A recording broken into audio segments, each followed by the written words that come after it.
Assalamualaikum warahmatullahi wabarakatuh. Perkenalkan, nama saya Ahmad Beta Ranggatnan dari kelas Analisis Bisnis Niaga 2020 dan hari ini saya akan menganalisis PT Kalbe Farma menggunakan cash flow analysis dan juga pestle analysis. PT Kalbe Farma Tbk atau yang biasa kita kenal dengan Kalbe Farma merupakan perusahaan farmasi internasional yang bermarkas di Jakarta, Indonesia. Kalbe Farma didirikan pada 10 September 1966 oleh Benjamin Setiawan dan 5 saudaranya, yaitu Ho Lip Chun, Ho Lip Hyang, Ho Lip Swan, Maria Carmila, dan F. Bing Haryanto. Kalbe Farma bergerak di bidang produk farmasi seperti suplemen dan nutrisi, alat kesehatan, dan juga bergerak di bidang distribusi dan logistik. Saat ini, Kalbe Farma mengakui dirinya sebagai penyedia layanan farmasi terbesar di Indonesia dan perusahaan farmasi publik terbesar di Asia Tenggara dengan kapitalisasi pasar sebesar 71 triliun dan omset penjualan sebesar 21 triliun pada akhir tahun 2018. Selanjutnya, saya akan membahas mengenai problem atau gap mengapa analisis perusahaan ini dibutuhkan.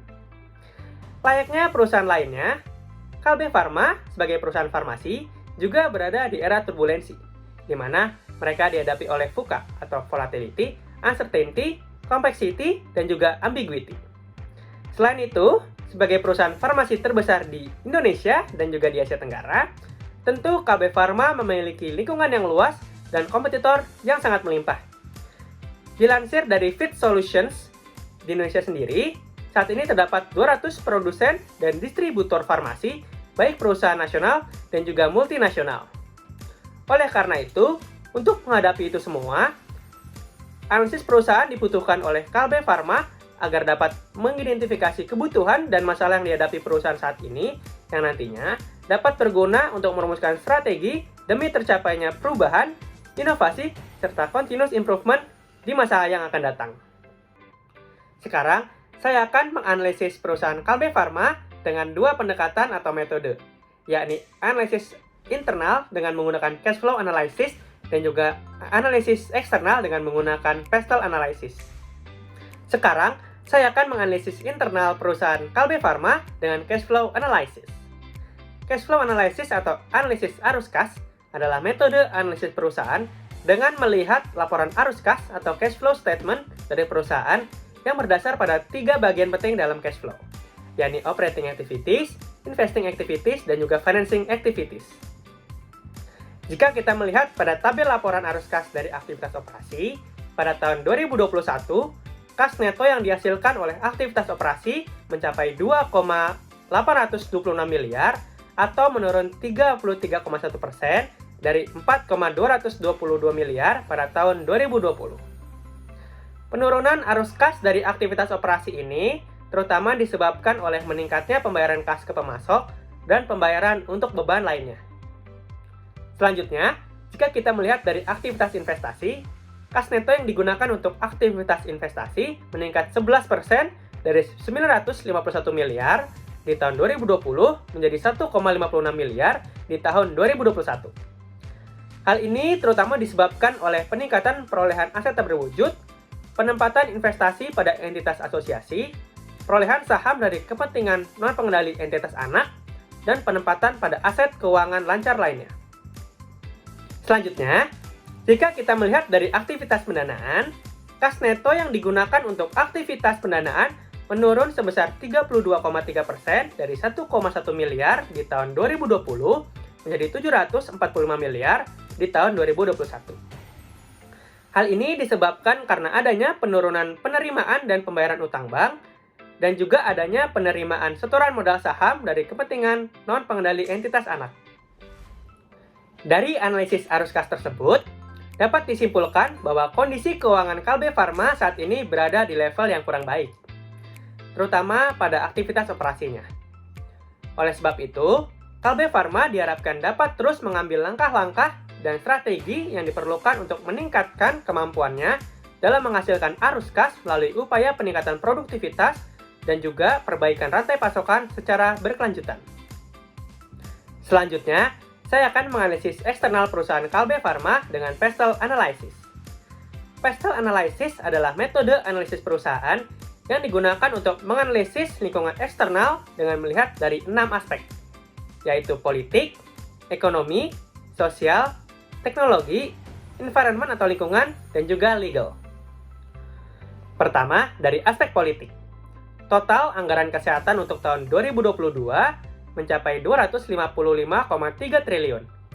Turun cukup drastis dari 326,4 triliun di tahun 2021 karena adanya alokasi tambahan untuk COVID-19.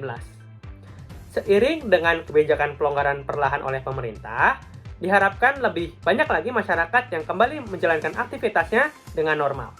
Sehingga nantinya diharapkan akan meningkatkan belanja pelanggan serta menciptakan lingkungan operasional yang sehat bagi industri kesehatan. Kedua, dari aspek ekonomi. Perekonomian Indonesia tumbuh sebesar 3,69% di tahun 2021 yang didukung oleh pulihnya kegiatan investasi, pengeluaran infrastruktur, konsumsi rumah tangga, serta meningkatnya ekspor komoditas. Tingkat inflasi pada tahun 2021 sebesar 1,87% dan tingkat konsumsi rumah tangga juga bertumbuh sebesar 2% jika dibandingkan dengan tahun sebelumnya. Ini menandakan bahwa tingkat belanja dan kepercayaan konsumen mulai membaik. Ditambah lagi, dengan nilai tukar rupiah yang sudah mulai stabil, Kalbe Farma diharapkan dapat meningkatkan produksinya dan memperluas bisnisnya ke kancah internasional dengan lebih baik lagi. Yang ketiga, dari aspek sosial. Pertumbuhan penduduk di Indonesia sebesar 1,25% per tahunnya dan masih menempati posisi 4 sebagai negara dengan penduduk terbanyak di dunia. Selain itu, dengan masih berjalannya pandemi, permintaan masyarakat terhadap vitamin dan suplemen juga akan tetap tinggi. Kondisi tersebut tentu merupakan sebuah potensi pasar yang besar bagi Kalbe Farma agar dapat memaksimalkan produksi dan distribusinya hingga ke pelosok negeri. Yang keempat, dari aspek teknologi.